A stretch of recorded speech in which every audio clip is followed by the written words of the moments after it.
Pues yo los voy a invitar, amigos, a que iniciemos este momento de reflexión con una breve oración. En el nombre del Padre, y del Hijo, y del Espíritu Santo. Amén. Padre bueno, Padre amoroso, Padre de misericordia, te damos gracias por Jesucristo, tu Hijo, nuestro Señor, y su gloriosa resurrección.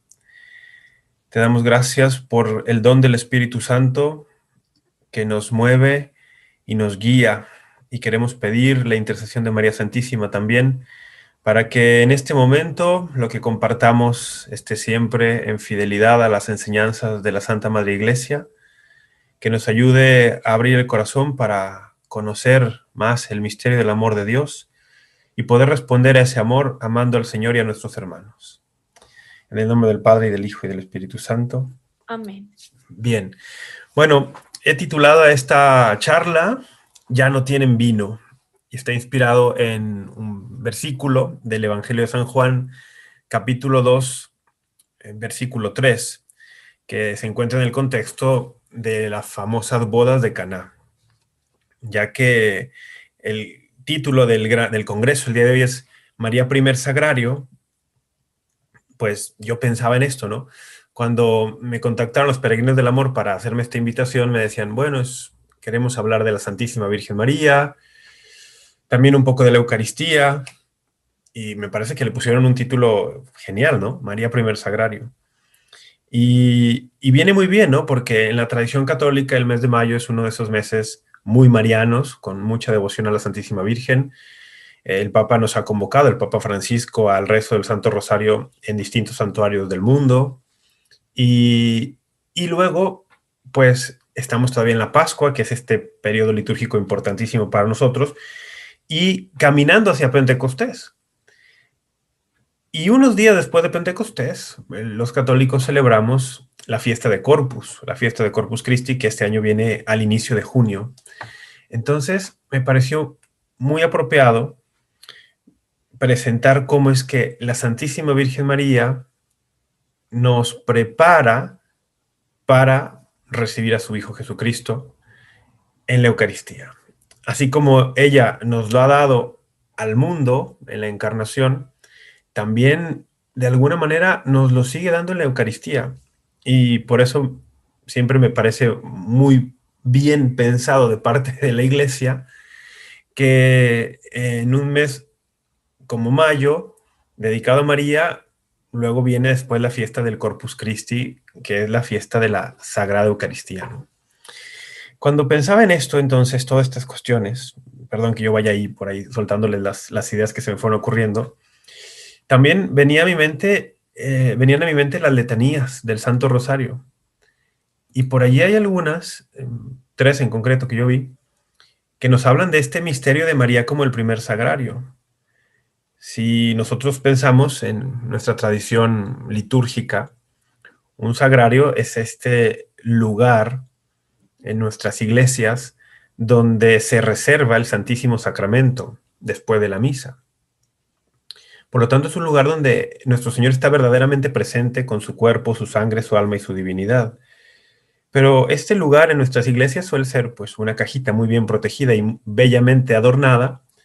Es un objeto que contiene al Dios vivo. Sin embargo, el Dios vivo hecho carne habitó, en primer lugar, no en un objeto, sino en una persona humana, en María Santísima. Por eso es muy apropiado llamarle primer sagrario. Y en la letanía se habla de esto, ¿no? Cuando la invocamos e invocamos su auxilio, sus oraciones, como vaso espiritual, como vaso digno de honor, como vaso de insigne devoción. Estamos hablando de esto, un vaso, un recipiente, porque ella ha sido, bueno, eso, vaso espiritual, vaso digno de honor, vaso de insigne devoción. Un vaso tendrá más o menos valor según el uso que se le dé y según la bebida o aquello, la sustancia que contenga. María Santísima ha llevado en su seno, se ha encarnado en ella, aquel que es el Dios eterno, el Dios increado, el el Dios invisible se ha hecho visible, se ha hecho carne, ha tomado la sustancia humana allí en su vientre. Por eso el título me parece muy apropiado. Ahora, hay que recordar un poco este momento de la encarnación, ¿no? La encarnación, que en la tradición católica celebramos cada 25 de marzo, es ese momento no solamente del anuncio del arcángel Gabriel a la Santísima Virgen María, como está narrado en el capítulo primero de San Lucas a partir del versículo 26, no es solamente eso, es también el momento del sí de la Santísima Virgen María y de la encarnación. Lo que llamamos la anunciación es también la encarnación, es decir, el momento en el que el Dios eterno, que he dicho ya, el verbo, la palabra eterna, toma la carne humana, como dice Juan 1:14, ¿no? El verbo se hizo carne. Bueno, se hizo carne allí, en Nazaret. Cuando uno tiene la oportunidad de peregrinar a Nazaret, en Tierra Santa, se ve en la Basílica de la Anunciación un pequeño altar con una inscripción en latín. Verbum caro hic factum est. El verbo aquí. Le añaden el aquí, ¿no? Al Juan 1:14. El verbo aquí se hizo carne. En la encarnación, gracias al sí de la Santísima Virgen María, la naturaleza divina asumió la naturaleza humana. Tomó la naturaleza humana. Y eso es de una consecuencia y una trascendencia espectacular para nosotros, que somos justamente hombres, mujeres de naturaleza humana. El Dios que nos creó asumió y tomó nuestra naturaleza. Se hizo uno como nosotros en todo, excepto en el pecado. En esta unión de la naturaleza divina y la naturaleza humana, en la única persona del Verbo eterno, de Jesucristo, pues allí se obrará nuestra salvación. Allí se obrará nuestra redención.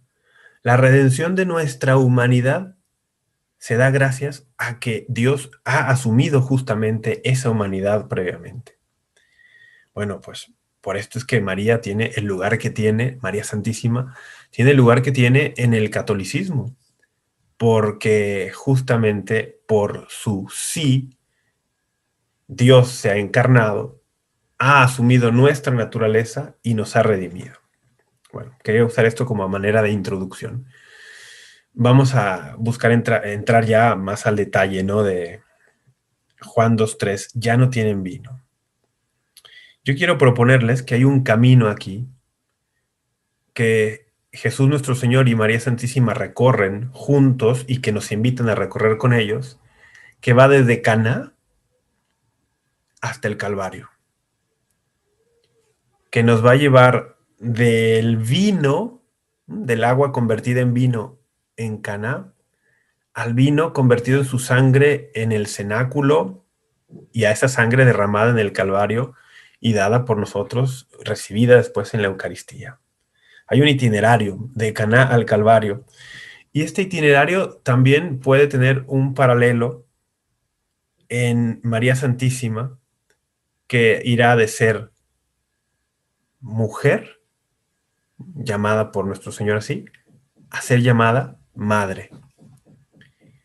¿Dónde podríamos iniciar esto? Me gustaría iniciar en el Génesis.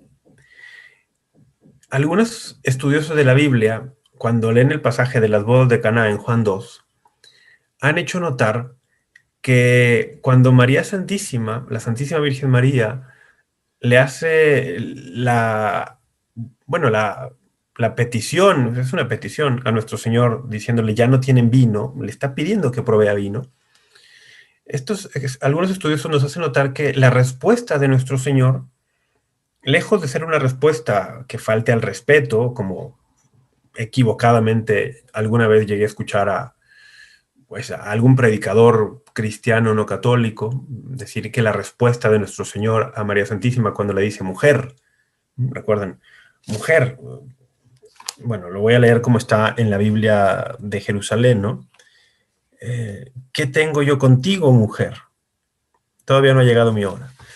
Por allí algún despistado dice que aquí hay un gesto donde Jesús está pues, restándole importancia a María Santísima y que por lo tanto se desacredita toda la veneración y la honra que los católicos le damos porque ni siquiera Jesús le prestaba tanta atención, ¿no? Una predicación muy, muy equivocada, les repito. Pero cuando el Señor se dirige a ella como mujer, algunos estudiosos nos dicen, tiene un eco de los primeros capítulos del Génesis. En los primeros capítulos del Génesis, en Génesis 2:23, cuando Dios crea a la mujer del costado de Adán, el primer hombre, el hombre, cuando despierta de aquel sueño misterioso en el que el Señor lo había sumergido, dice, esta será llamada mujer. Pero si seguimos leyendo el capítulo 2 del Génesis e incluso el capítulo 3 antes de la caída, vamos a ver que esto se repite muchas veces, más de 10 veces, mujer, mujer, mujer. Pero llegamos a un momento en Génesis 3:20 donde esta mujer se convierte, por así decirlo, en madre. No porque se narre todavía el primer hijo que vendrá en el capítulo 4, sino porque nos indica Génesis 3:20 que el hombre llamó a su mujer Eva por ser ella la madre de todos los vivientes. Hay una conexión entre ser mujer y ser madre.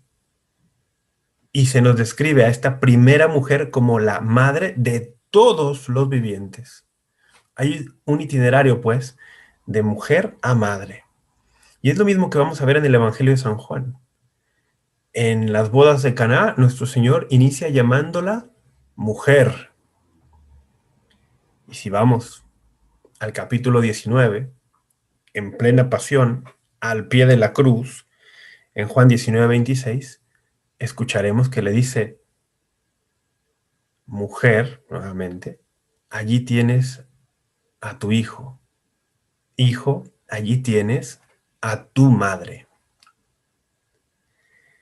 Nos han enseñado los maestros de estudio bíblico y de espiritualidad que es al pie de la cruz, en el Calvario, donde nuestro Señor da la encomienda a María Santísima para que sea la madre espiritual de todos.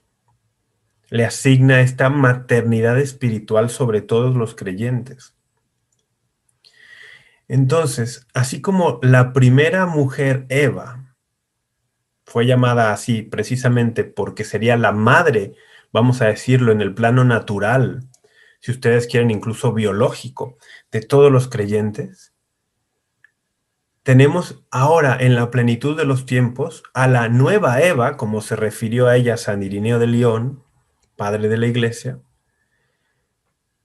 siendo llamada la madre ya en el orden, digamos, sobrenatural, en el orden de la gracia, en el orden espiritual, de todos los que viven ya no solamente con la vida de carne y sangre, sino con la vida del Espíritu.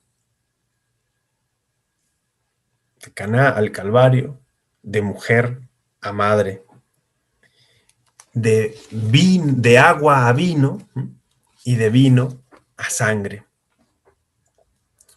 Enfoquemos entonces ahora nuestra atención un poco en la petición de María Santísima. Si me permiten, para aquellos que no estén muy familiarizados con el pasaje, y bueno, incluso para aquellos que sí lo están, la palabra de Dios siempre es viva y eficaz, y haremos bien en compartirla. Entonces, voy a compartir con ustedes del Evangelio de San Juan, en el capítulo 2, a partir del versículo 1. 3 días después, se celebraba una boda en Caná de Galilea, y estaba allí la madre de Jesús. Fue invitado también a la boda Jesús con sus discípulos, y no tenían vino, porque se había acabado el vino de la boda. Le dice a Jesús su madre, ya no tienen vino. Jesús le responde, ¿qué tengo yo contigo, mujer?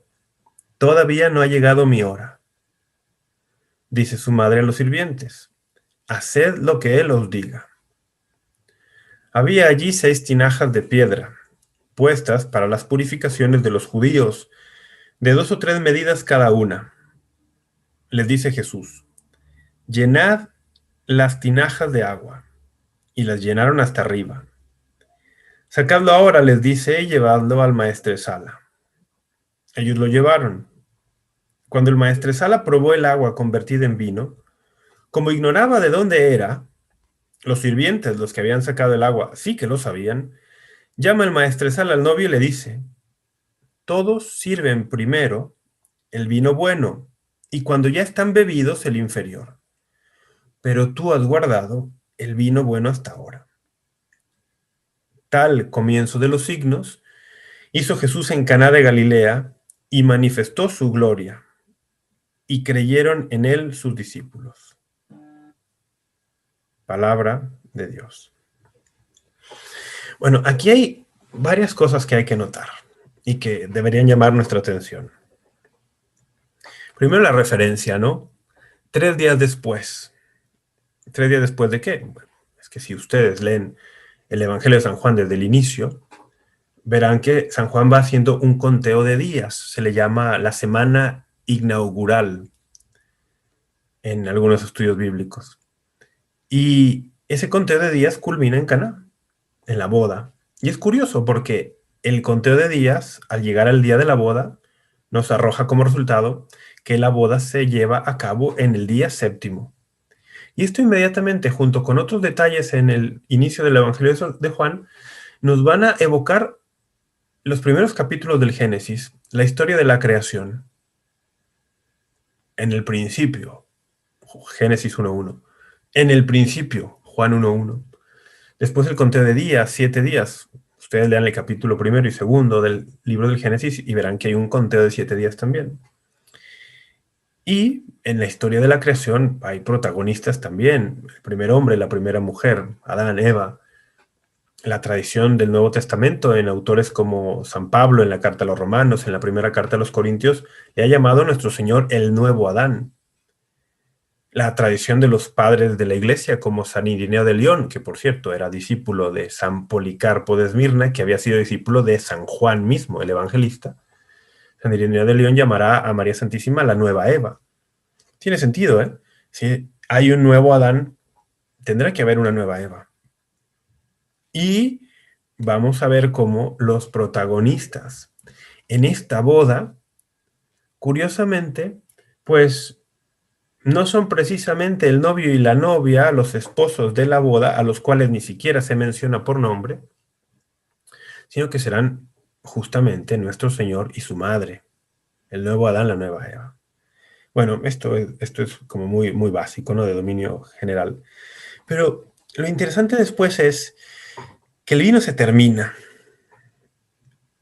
Muchos sabemos, lo hemos escuchado, que las bodas judías en este tiempo solían prolongarse durante varios días. Hay quien habla incluso de 7 días.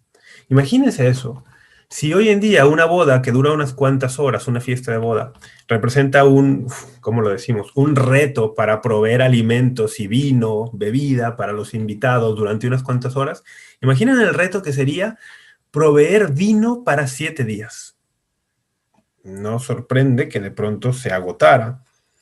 Pero lo que sorprende o debería sorprender es que sea la Santísima Virgen María la que se preocupe por esto. ¿Quién tendría que estar preocupado por esto? Bueno, pues la familia de los novios. Concretamente, la familia del novio. Porque en las bodas judías, el encargado de proveer el vino era el novio. Esto lo vemos, de hecho, al inicio del pasaje. Porque el maestresala, habiendo probado el vino sin saber de dónde venía el vino que nuestro Señor ha provisto, va y le dice al novio: todos sirven primero el vino bueno, y cuando ya están bebidos el inferior, pero tú has guardado el vino bueno hasta ahora. Él no sabía que el novio no tenía idea. Yo quiero pensar que el novio aquel no sabía ni de dónde había salido el vino tampoco, ¿verdad? Pero esto nos deja ver que el que tenía la responsabilidad de proveer el vino para la boda era el novio, el esposo. ¿Por qué la Santísima Virgen María, al notar que el vino se ha agotado, no se dirige al novio? Esto no es casualidad. Le dice a Jesús, su madre, ya no tienen vino. Aquí vemos también a la Santísima Virgen María en esta actitud de una madre que preocupada por alimentar a sus hijos. Recordemos que el vino, además de ser una bebida muy festiva, pues en algunas culturas antiguas y modernas todavía es parte esencial de la dieta, es parte de la alimentación. Una madre siempre se preocupa por alimentar a sus hijos. Y vemos aquí a la Santísima Virgen María asumiendo este rol de madre, no solo de Jesús, sino de todos los invitados al banquete. Bueno, eso llama nuestra atención, ¿no? ¿Por qué no se dirige al novio? ¿Por qué se dirige a Jesús? Llama también la atención, pues, la respuesta de nuestro Señor, ¿no? ¿Qué tengo yo contigo, mujer? Todavía no ha llegado mi hora. Ya hemos dicho, mencionado por lo menos, que esto no se trata de ninguna falta de respeto, es una forma de hablar que de hecho en otros pasajes en la Escritura, en el Antiguo Testamento, es común y, si hay que decirlo, en algunos pasajes donde aparece en el Antiguo Testamento, sí se refiere a una especie de rechazo ante una petición. Sí habría un aparente rechazo a la petición que su madre le está haciendo. Jesús entiende que se le está pidiendo algo. Pero lo que es muy interesante es que ligue la petición de vino con esto. Todavía no ha llegado mi hora. El tema de, perdón, el tema de la hora de Jesús nuestro Señor en el Evangelio de San Juan es recurrente, aparece en muchos pasajes. Y conforme avanza el Evangelio, vamos descubriendo que se refería a la hora de la pasión, la hora de su muerte, la hora de la redención. ¿Qué tiene que ver una petición de vino con la hora de nuestra redención? Pareciera no estar conectadas, pero lo están, pero lo están. Nuestro Señor entiende que en la petición de María Santísima, su madre, no hay únicamente una preocupación por el bien temporal de la fiesta de la boda. Que sí, hay eso, pero no únicamente. Entiende que de fondo la preocupación de María Santísima es una preocupación de índole espiritual, por la salvación de la humanidad. Y sorprende también que después del aparente rechazo por la forma de decir que tengo yo contigo, mujer, sin embargo, la Santísima Virgen María da instrucciones. Haced lo que Él os diga, y que nuestro Señor procede a lo que ya conocemos, el milagro. Lo que quiero proponer es que lo que la Santísima Virgen María está haciendo es invitar a nuestro Señor a que asuma un rol que Él sabe que tiene, pero que lo asuma de manera que los que están allí, concretamente y específicamente los discípulos que Jesús ya tiene, recuerden cómo el pasaje ha iniciado indicándonos que está en la boda Jesús con sus discípulos. La Santísima Virgen María está invitando a nuestro Señor a que asuma un rol y a que lleve a cabo algo que a los ojos de los discípulos judíos que conocen las Escrituras y su tradición, se revelará a Él no solo como el Mesías, sino como algo más. Ya, vamos a tratar de construir para llegar allá. No solo como el Mesías, sino como algo más. Bueno, ¿por dónde vamos a continuar? Me llama mucho la atención que San Juan nos diga claramente en el versículo 11 que este fue el comienzo de los signos de Jesús. En el Evangelio de San Juan se le llama signos a lo que le llamamos nosotros comúnmente milagros. Y San Juan, de hecho, relata muchos menos milagros, que siempre les llama signos, que los otros evangelios, que Mateo, que Marcos o que Lucas. Y la palabra signo es interesante también. Un signo por sí mismo está diseñado para llevar nuestra atención hacia otro lugar, no que se quede allí. Un signo señala hacia lo importante. Es como si San Juan nos dijera desde el inicio, mira, sí, qué impresionante convertir el agua en vino, pero no te quedes aquí. Esto quiere apuntar o quiere llevar tu atención hacia algo más importante. Oye, sí, qué impresionante multiplicar panes. Sí, pero esto está señalándote hacia lo importante de verdad. Bueno, no sé si alguna vez se han preguntado, ¿por qué el Señor haría como primer signo convertir agua en vino? Uno diría, bueno, ¿por qué no empezar su ministerio público con un gran sermón como aquel relatado en Mateo a partir del capítulo 5, el Sermón de la Montaña, y presentarse con esta gran autoridad de maestro? ¿Por qué no iniciar su ministerio y lo primero que hiciera fuese exorcizar, expulsar un demonio o la legión de demonios de aquel hombre que estaba infestado? ¿Por qué no un milagro todavía más espectacular como regresar la vida a un muerto, ¿no? Como a Lázaro? Alguno pensaría que para fines de atraer atención o de presentar credenciales que lo hicieran creíble, aquello sería más espectacular o más efectivo. Sin embargo, el primer signo es convertir agua en vino. Y además de una forma, pues, más o menos secreta. Unos cuantos son los que saben qué es lo que realmente sucedió. Bueno, hay mucho de fondo acá.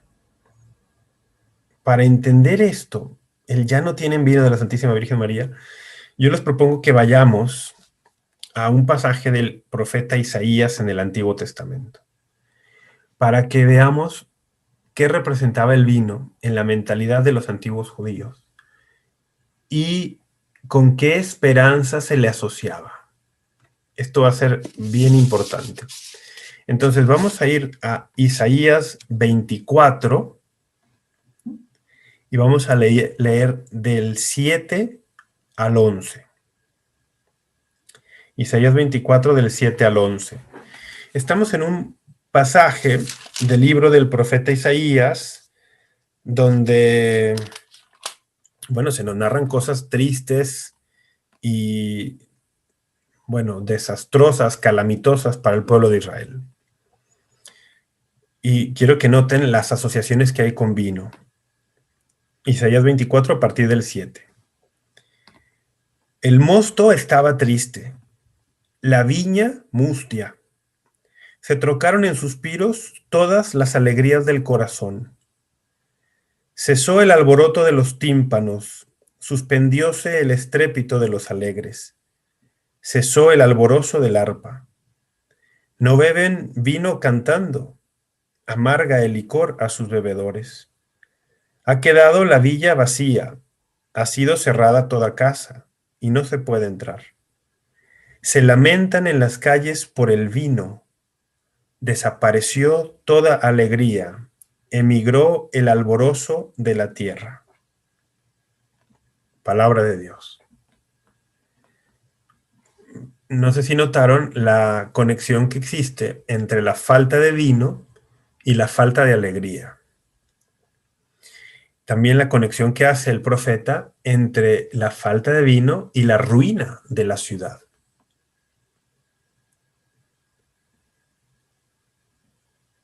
La viña mustia. Se trocaron en suspiros todas las alegrías del corazón. Se suspendió el estrépito de los alegres. No beben vino cantando. Se lamentan en las calles por el vino. Desapareció toda alegría. Es una situación trágica.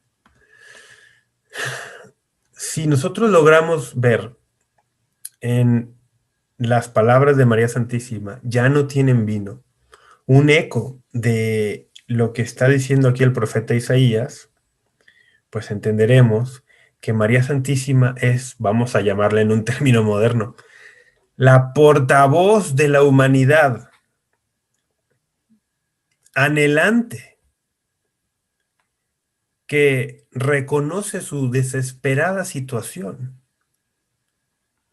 Si ya no hay vino, es que ya no hay alegría, es que la ciudad está vacía, está destruida. Podríamos pensar que son los efectos del pecado y su gran consecuencia, la muerte, que han aquejado y asolado a la humanidad por demasiado tiempo. María Santísima, hablando como la hija de Sión, a nombre de todo el pueblo de Israel y de alguna manera, a nombre de toda la humanidad, está diciendo, hijo, si hay alguien que puede hacer algo por esta desesperada situación, eres tú. Digo, no es que el Señor no lo supiera, ¿verdad? Pero lo que María Santísima está haciendo no es solamente para exhortar a su hijo, sino ayudando a que los que están allí y están atentos descubran quién es su hijo. En el Génesis, capítulo 2, a partir del versículo 18, cuando se narra la creación de Eva, se presenta como la ayuda adecuada para el hombre. Y ha sido muy debatido, ¿no? ¿A qué se refiere eso de la ayuda adecuada? Bueno, yo diría que es la ayuda adecuada para que el hombre enfrente la prueba que está por venir, la prueba que enfrentará desde el inicio del capítulo 3 del Génesis. La prueba de su vida. La mujer, ayuda adecuada para que el hombre, Adán, enfrente al dragón, a Satanás. Sin embargo, leemos la historia del Génesis y nos damos cuenta que la mujer, en lugar de ser ayuda adecuada para que el hombre enfrentara a Satanás, se convirtió en una especie de ayuda para que el hombre no estuviera a la altura de su responsabilidad como aquel encomendado para custodiar el jardín y decidiera no enfrentar a Satanás y no solo eso, sino además comer del fruto prohibido. La responsabilidad sigue siendo del hombre en gran medida, ¿eh? Él era a quien se le había asignado la custodia del jardín y el mandato acerca del árbol. Pero la mujer ha contribuido. Lo que estamos viendo en Caná es a otra mujer, María Santísima, la nueva Eva, siendo ahora sí la ayuda adecuada para el nuevo Adán, siendo la ayuda adecuada para la misión del hombre, del Hijo del Hombre. María Santísima ayuda a su Hijo en la misión. Pero, además, lo que hizo y sigue haciendo es ayudar a que los demás, a que nosotros descubramos a su Hijo, descubramos quién es. Es lo que la Santísima Virgen María ha hecho desde el principio y sigue haciendo. En tantísimos santuarios marianos, con tantísimas devociones marianas. Sigue ayudándonos a los hombres y mujeres de todos los tiempos a que descubramos el poder de Jesucristo y quién es Él verdaderamente. Justamente, que descubramos su poder. Bueno, es interesante que el pasaje que compartimos de Isaías 24 no es el final de esta relación entre el vino y algo más. Si seguimos leyendo, después del capítulo 24 y vamos al capítulo 25, veremos cómo el panorama se transforma. Cómo de no tener vino y esto ser un signo de desolación, de destrucción, de muerte, ahora habrá vino sobreabundante. Y veamos de dónde viene. Vamos a leer juntos de Isaías 25, del 6 al 8. Hará Yahvé Sebaot a todos los pueblos en este monte un convite de manjares frescos, convite de buenos vinos, manjares de tuétanos, vinos depurados. Consumirá en este monte el velo que cubre a todos los pueblos y la cobertura que cubre a todas las gentes. Consumirá a la muerte definitivamente. Enjugará el Señor Yahvé las lágrimas de todos los rostros y quitará el oprobio de su pueblo de sobre toda la tierra, porque Yahvé ha hablado. Se dirá aquel día: ahí tenéis a nuestro Dios, esperamos que nos salve. Este es Yahvé en quien esperábamos, nos regocijamos y nos alegramos por su victoria. Palabra de Dios. Compartí capítulo 25 de Isaías del 6 al 9. Había dicho 8, pero compartí hasta el 9.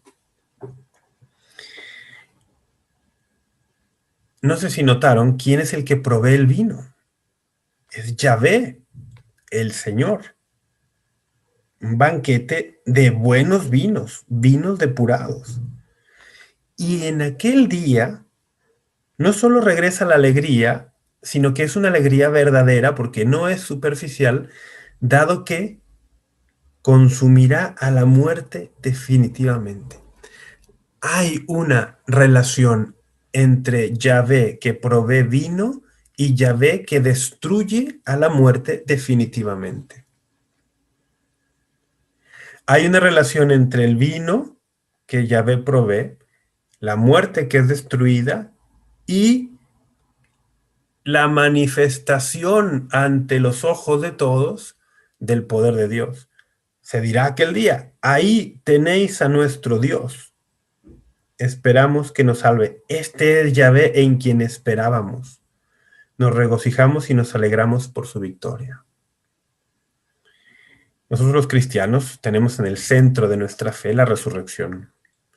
Y sabemos que la resurrección es la victoria sobre el pecado y sobre la muerte. La resurrección es el cumplimiento, entre muchas otras cosas, de este pasaje de Isaías 25:8. Consumirá a la muerte definitivamente. Allí está. Y la resurrección es también la gran prueba, garantía de la divinidad de nuestro Señor. Recuerden cómo nuestro Señor ya resucitado, presentándose a los apóstoles, provoca de Santo Tomás la adoración, Señor mío y Dios mío. La resurrección es la prueba definitiva de su divinidad. Se dirá aquel día: ahí tenéis a nuestro Dios. Isaías 25:9.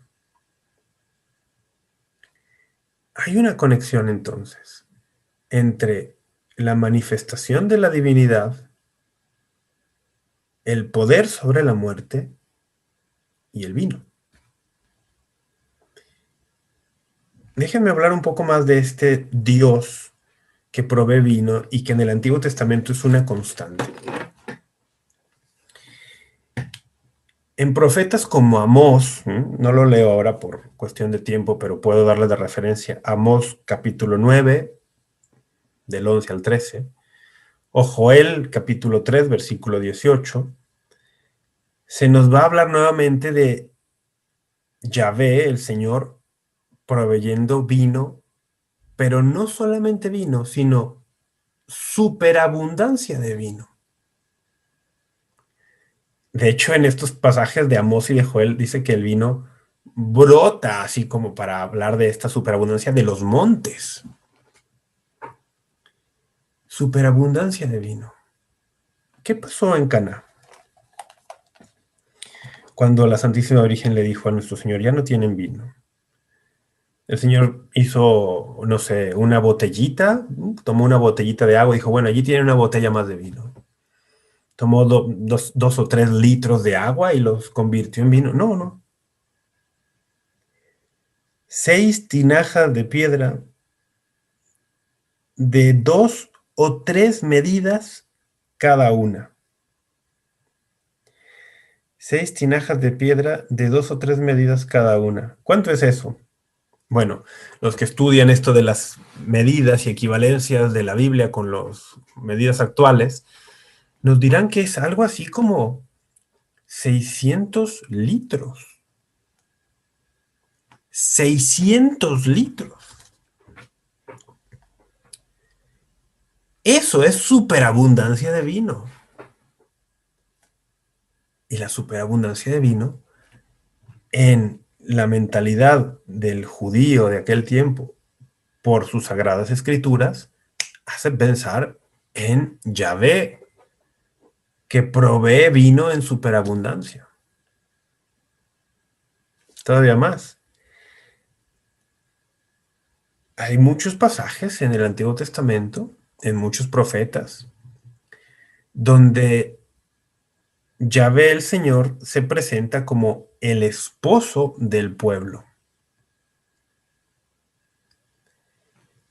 el que se desposa con su pueblo. Recuerden, por ejemplo, al profeta Oseas, ¿no? Que el Señor le manda a desposarse con una mujer que le será infiel y dice, bueno, pues es que así, eso han hecho ustedes conmigo. Yo me desposé con ustedes y me han sido infiel. Me han sido infieles. Es una constante. Yahvé como esposo del pueblo. Y Yahvé que provee el vino. Y hemos visto ya que en la tradición judía, en las bodas, el que provee el vino es el esposo. ¿Qué está pasando entonces en Caná? ¿Y hacia dónde apunta esta palabra de María Santísima? Ya no tienen vino. Hagamos la conexión. Jesús provee vino en superabundancia, sobreabundancia, y dice el pasaje, manifestó su gloria y creyeron en él sus discípulos. No solamente es el signo milagroso, sino los discípulos que son judíos ven todo esto. Provee vino, es el esposo. El esposo es Yahvé. Yahvé es el que provee vino en sobreabundancia. ¿Qué estaba haciendo María Santísima? Le estaba pidiendo a su hijo. Asume el rol del esposo judío que provee el vino en las bodas. El Señor hace esto y los discípulos ven que las profecías se están cumpliendo. Y que de esta manera empieza a revelarse el misterio de la identidad divina de nuestro Señor. Si ustedes leen los evangelios se dan cuenta que el Señor no llegó en el día 1 y le dijo a Pedro o a Andrés, ¿no? Andrés, soy el Hijo de Dios, el Verbo eterno hecho hombre. Adórame. No empezó así. Él fue revelando poco a poco, mediante signos, su identidad divina. Signos que a los ojos de judíos fieles como eran los discípulos, tendrían mucho sentido y harían un eco increíble. Este no es solamente un hombre, porque este está haciendo las cosas que nuestras escrituras nos enseñaron haría no solamente el Mesías, sino Yahvé mismo. Hay que recordar, esto conviene recordarlo, hay que recordar que para la interpretación judía de las profecías del Mesías, el Mesías sería un elegido de Dios, ¿sí? El ungido de Dios, de hecho eso es lo que la palabra Mesías significa, el ungido, pero no estaba en la categoría de los judíos en el siglo I que el Mesías sería Dios hecho hombre. Esto es, o sea, que el Mesías resulte ser Dios hecho hombre es porque Dios no solo es fiel a sus promesas y las cumple, sino porque sobrepasa toda expectativa humana, porque así es Dios, ¿no? Él sobrepasa toda expectativa. Cuando el Señor hace este signo, unido con la, interpretado, digamos, desde la petición de María Santísima, ya no tienen vino, vamos viendo cómo lo que está mostrándose a los ojos de los discípulos es la falta de vino, que en Isaías 24 se asociaba con la desolación y la muerte, el proveer vino sobreabundante, que en Isaías 25 se asocia con la destrucción de la muerte y la manifestación de Dios, el rol de Yahvé como el esposo del pueblo, presentado en profetas también como Isaías, que provee vino sobreabundante como en Amós y Joel.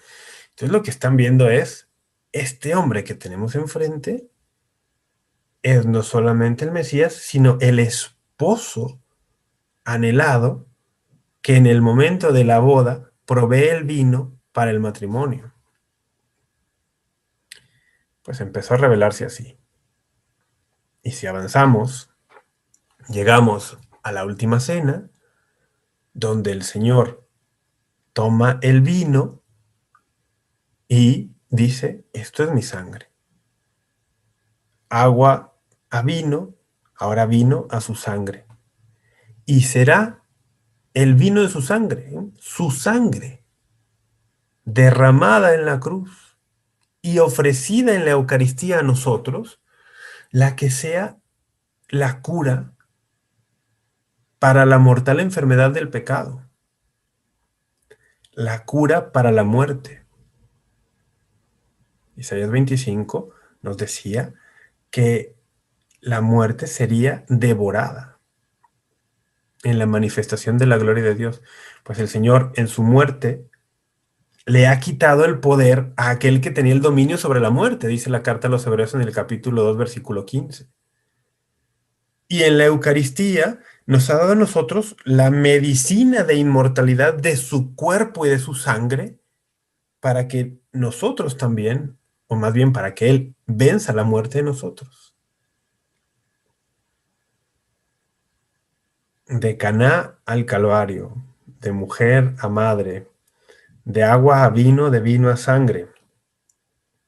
Lo que María Santísima está haciendo y sigue haciendo es implorar a Dios por todos nosotros para que podamos recibir el vino, que es la sangre de nuestro Señor, su cuerpo, su sangre, su alma y su divinidad en la Eucaristía, para que con este banquete sagrado seamos bien alimentados y tengamos la promesa y garantía de eterna salvación y resurrección ya desde ahora. Bueno, pues eso es lo que yo quería compartir con ustedes, queridos amigos de la familia de Peregrinos del Amor que están el día de hoy aquí sintonizados. Les agradezco muchísimo su atención. Para mí siempre es una gran alegría poder compartir con ustedes.